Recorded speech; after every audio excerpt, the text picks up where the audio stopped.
While the rest of the world has moved on, one player remains online in one of the first multiplayer FPS games. He also may have an unhealthy addiction to 32-bit pornography. Joel, you are a dirty little birdie. But something keeps players like him coming back to dead games like this. Games that struggle to even get a few players online at the same time. So I wanted to find out what that was. Starting with 1997's PC Action Game of the Year.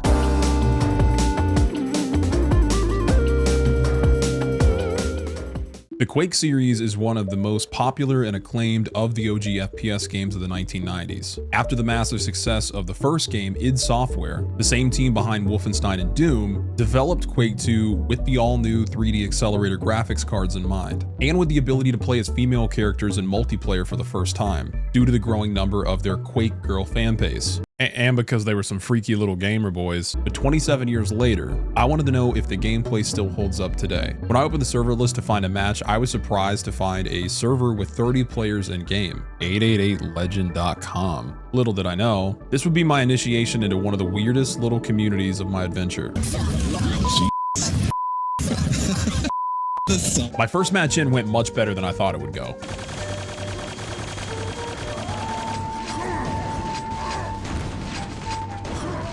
Got him! After a couple kills, they finally recognized that a new player was among them. Crapshoot taunts player 2. The game came with accessibility features automatically switched on, so every time players emoted at me, this lovely voice would make sure that I knew. Crapshoot flipped the bird. Yeah, Omicron flipped the bird at player 2. Okay, stop ganging up on the new guy. Pretty quickly, I recognized that all the players were fighting for control of one location on the map, a choke point that leads to platforms you can jump to, but the only way up is a ramp. Holding that corner, I was able to rack up about 30 kills and was about to overtake Danix at the top of the leaderboards. But then the match ended early. What? And popped us into a new one. I suspect Danix had something to do with this. Danix Sporting. Ciao. You filthy little hobgoblin. In this match, I found out that there is voice chat. I tried talking to Techman22, but he didn't respond to a single thing that I said. He just kept angrily muttering profanity and slurs every time that he got killed. You ham, I'm gonna turn you into a f***ing roast. Oh my god. The other players, though, kept bringing up this 888 guy that the server was named after. Your 888's totally at ya? And it was driving me nuts. I had to visit this website. 888 dash oh, there it is. 888 the legend. This comes with the cream of the crop on being the true Quake god, rent-free in you gaping bottoms minds. 888 will forever be dancing in your ass, Rambo. What? Oh, it only gets better. I couldn't figure out whether this is a fan site for a famous Quake player or a self-published manifesto hidden within the deep crevices of the World Wide Web. When you search for this guy on YouTube or on Google, nothing comes up. Part of me believes this could just be a troll amongst a group of Quake friends, but I don't know, you be the judge. Here's his band list. Anal Samurai, aka Tendies, Anal Jihad. It's just many variations of anal. 888 even has a mixtape with timeless classics such as Suck My and Cash In. I'm gonna cash in. I'm gonna cash in. I'm gonna cash in. It goes on like that for several minutes. An affiliate link to an online dispensary based. Browsing through this site just reminds me of old internet. The layout, the atmosphere, the misspelled words, so much mystery. The only thing that I really know for sure is I'm gonna cash it. I'm gonna cash it. I'm gonna... Before we continue, you can earn XP, level up, earn achievements, and complete quests to get a top spot on the global leaderboard. This is boot.dev, and it is not a boomer shooter. They're the sponsor of today's video. Boot.dev is an online self-paced coding program that feels like a captivating RPG. If you've ever wanted to learn to code, the smartest way to do it is to make sure that you're never bored. So this platform is designed to get you writing a ton of code, because getting your hands on the keyboard and shipping projects is the only way to really learn. You get interactive training in back-end web development from start to finish in Python and Go programming languages. Click the link in the description box and use my code PLAYER2 to get 25% off your first payment for boot.dev. That's 25% your first month or your first year, depending on the subscription you choose. Additionally, not everyone has the means to pay for a membership. membership. So all of their content is free to read and watch in guest mode. A paid membership unlocks interactivity in the game that goes with it. So if you want a code, I hope you take this as a sign to get started now.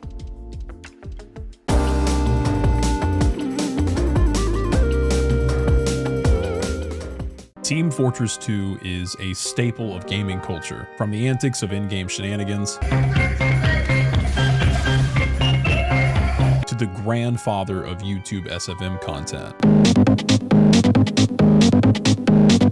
Team Fortress 2 is the farthest thing from being a dead game, with thousands of players still logging in to play daily. But there would be no TF2 without a simple Quake mod that released in 1999 as its own game. The original Team Fortress Classic doesn't have anywhere near the cultural impact and struggles to hold on to even a few players today. Yet still, even now, it's changing lives. Reviewer III Poloski says, before I played Team Fortress Classic, I had a small wee-wee. No friends, no girlfriend, depression, and absolutely no will to live. None of these things have changed, but the game is pretty good. So maybe it's not changing lives, but it made me want to pay $5 for the game. When I pulled up the server list, it seemed like there would be multiple matches with players to choose from, with many ongoing with one player, which sounded really lonely, so I jumped in to give them some company. Give me my flag back, Phil. Die, Phil! I'm beginning to think that Phil is not a real person. Turns out every server that had one player in it actually didn't. So I continued on, hopping down the old bunny trail, till I found Drippy's Noob Haven, and that sounded like the place for me. Okay, now are you guys able to hear me? Yeah. This game's from 1999. What has y'all still playing? I wonder what that means. What is unft? Universal noise of fuck. Oh, okay.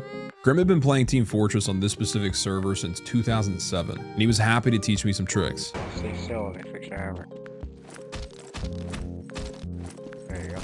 Every time I'm running around as the scout guy and I'm sitting there blasting people with my assault rifle, they don't die. Like I shoot them a lot. I don't understand what I'm doing wrong. Well, it's only a nail gun.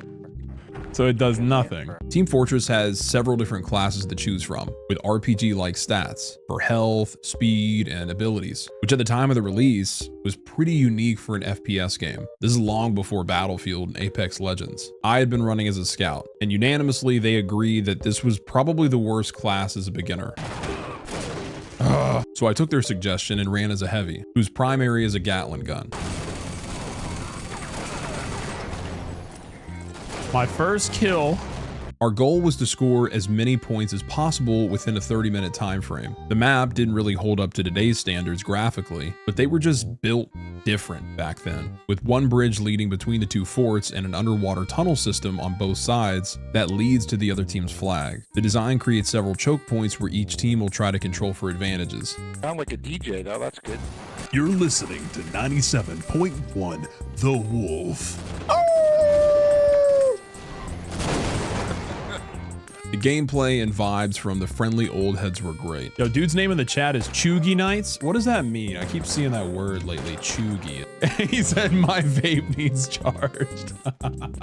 The only problem was in-game voice chat volume was excruciatingly low the whole time. I mean, I felt like I was gonna have an aneurysm just trying to hear what my teammates were saying. So I asked if they had a Discord, but just as 888 the Quake God, they had a .php website with that old internet nostalgic layout that had obviously never been updated, other than a log of news for their community dating all the way back to 2001. But in our next game, hearing other players in voice chat was the least of my problems. All right, let's put together a manicure.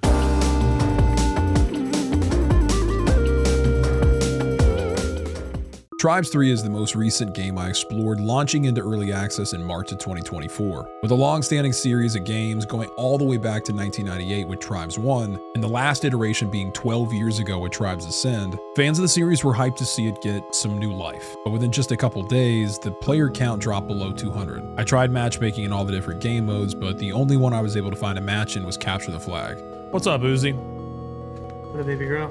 Pretty quickly I figured out the movement in this game is very different than anything else I've played. By holding down run, you infinitely ski across the terrain at fast speeds, going faster when you go downhill, and using your jetpack as you go up a ramp to launch into the sky. And it is so much fun. I'm going for the flag.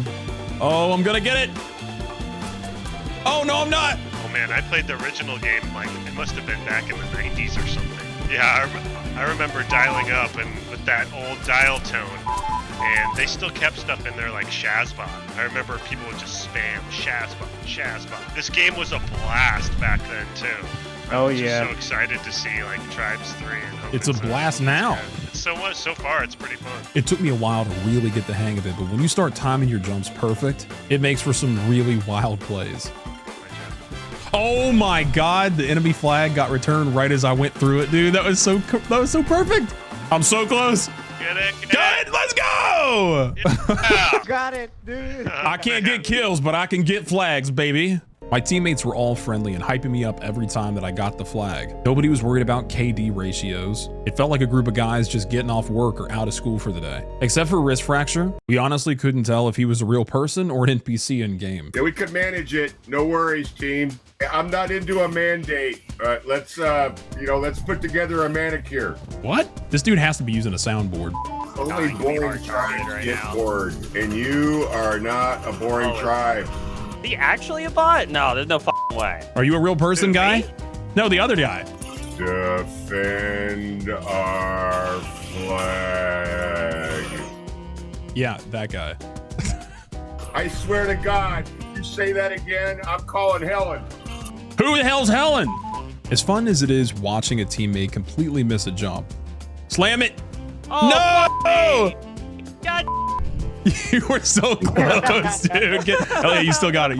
Right. It seems as though Tribes 3 will quickly run out of steam. With barely enough players to run matches in one of the 4 available game modes, just like with the final seasons of Walking Dead, it will eventually become redundant and boring. Additionally, after doing some research on the development team, Prophecy Games also created Star Siege Dead Zone, an extraction shooter set in the same universe that launched in 2023, facing eerily similar problems. The entire player base was gone in less than a month. And I mean, both of these games had virtually zero marketing, so new players that aren't fans of the original series haven't even had the chance to discover them, which is a shame because they're both pretty unique and have a very welcoming fan base.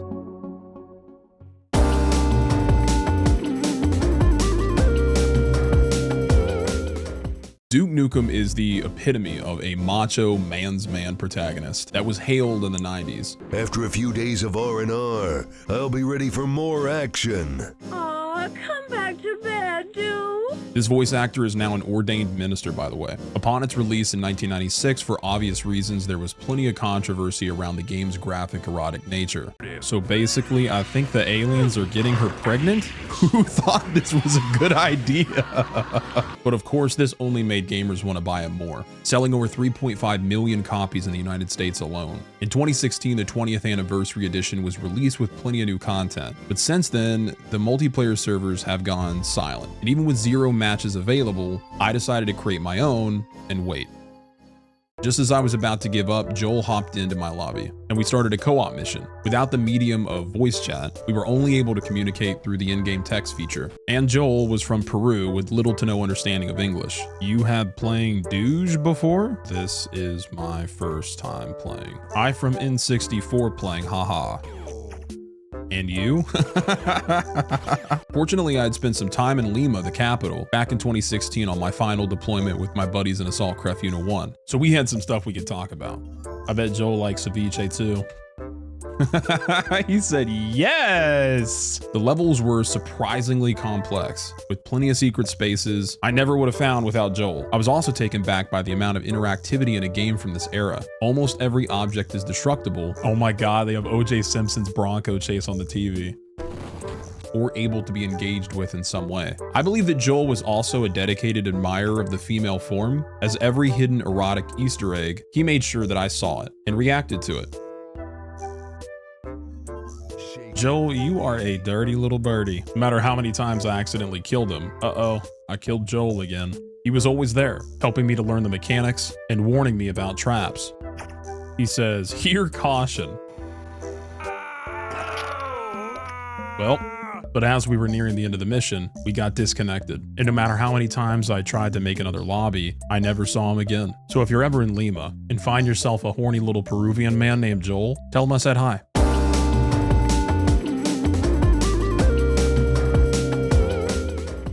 climax of our journey would always end here, because the story of Unreal Tournament is synonymous with the overarching story of what really happened to boomer shooters. Some people even point at what Epic Games did to Unreal Tournament as the definitive event that killed the genre. Back in 2014, Unreal Tournament 4 was set to not only breathe new life into the fast-paced arena FPSs, but make them bigger than they ever were before. After the critically acclaimed Unreal Tournament 3, 2004, and the OG Unreal Tournament in 1999, along with the brand new Unreal Engine 4 that had just released, giving developers all new tools to make better games, they started a playable pre-alpha in late 2014 that allowed for homegrown devs and modders to submit assets, mods, maps, anything they wanted to be available in some sort of a marketplace where the players could buy them when the game launched. Epic's plan was to take a small cut from each sale as the monetization model for this free-to-play title, which was a really good idea. But 3 years into development, the side project they were working on at Epic launched a new mode that quite literally changed everything. With the meteoric rise of Fortnite in late 2017, Epic had removed almost everyone working on the next Unreal Tournament and moved them over to their battle royale, eventually resulting in the game getting canceled completely